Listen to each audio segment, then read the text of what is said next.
Today we'll talk about how can you receive feedback notifications on your Opera app. So all you have to do in the first, you just go down here, click on account down here.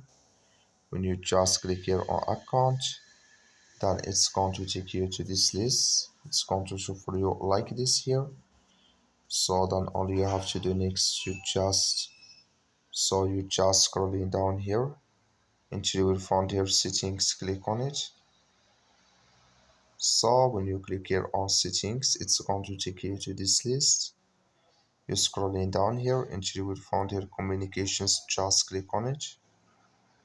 So then here it's going to show for you like this. You click on push notifications, then you will find here feedback, click in this sign.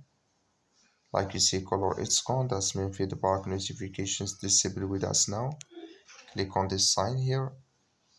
So then you click here on save changes, then it's going to save with you. That's all. Thank you for watching. Don't forget to support us by liking, subscribing.